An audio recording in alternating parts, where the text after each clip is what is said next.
While clubs like Arsenal and Tottenham left their historic homes behind, Chelsea chose a very different path. Stamford Bridge is not just a stadium, it's a symbol, a battleground. And today, it's one of the biggest dilemmas in modern football. In this video, we explore the past, the present, and the uncertain future of Stamford Bridge, a stadium loved by fans, feared by opponents, and questioned by the modern game. You're watching SportsRender. Subscribe for the world's most original stadium content. Stamford Bridge opened its gates in 1905. But here's something many fans don't realize.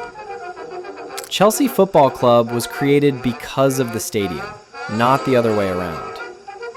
Originally built as an athletics venue, Stamford Bridge was later transformed into a football stadium, and Chelsea FC was founded to give it a permanent home. From the very beginning, Stamford Bridge stood out. It was massive for its time, bold in design, and deeply embedded in West London. Through decades of ups and downs, relegations, and promotions, Stamford Bridge became Chelsea's constant. The stands were close to the pitch. The atmosphere was raw, intense, and intimidating. Opponents didn't just play Chelsea, they faced the crowd. This intimacy created something special, something modern stadiums often struggle to replicate. When Roman Abramovich arrived in 2003, everything changed. Chelsea became a global powerhouse. Titles arrived. European nights became legendary. Stamford Bridge witnessed history. But while the club grew rapidly, the stadium stayed almost the same. Yes, upgrades were made. Hospitality areas improved. But the core problem remained. Stamford Bridge was stuck at around 40,000 seats. Meanwhile, Arsenal moved to the Emirates. Tottenham built one of the best stadiums in the world. Liverpool kept expanding Anfield. Chelsea, however, stayed boxed in, literally. Surrounded by residential buildings, major roads, a railway line. Expansion was never simple, and year after year, the gap grew. Today, Stamford Bridge is one of the most iconic stadiums in England, but it's also one of the most problematic. In a league driven by matchday revenue, hospitality income, multi-purpose venues, Chelsea are at a disadvantage.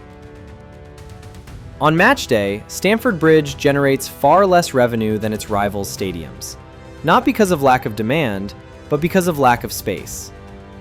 Renovating the stadium would mean temporarily leaving their home, massive construction costs, complex urban planning challenges, and yet, doing nothing is no longer an option. Modern football is unforgiving. Emotion alone doesn't pay the bills. Chelsea now face a harsh reality. Their historic home is holding them back financially. So, what happens next?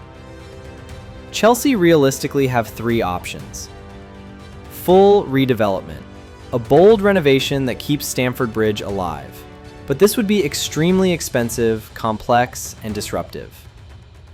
Partial compromise, smaller improvements that delay the inevitable, but don't solve the core issue. A new stadium elsewhere, financially smart, logically sound, but emotionally devastating. Leaving Stamford Bridge would mean leaving over a century of history behind, and history can't be rebuilt. This is the same crossroads Arsenal once faced with Highbury, and Tottenham with White Hart Lane. Both gained world-class stadiums, but something irreplaceable was lost. Would Chelsea fans accept that trade? Stamford Bridge is more than concrete and steel. It's memories, noise, identity. But football has changed, and Chelsea must decide, protect the past or secure the future. So now we ask you, should Chelsea stay at Stamford Bridge forever, or is it time to move on? Let us know in the comments. And if you want a deep dive into Chelsea's future stadium options, make sure to subscribe to SportsRender.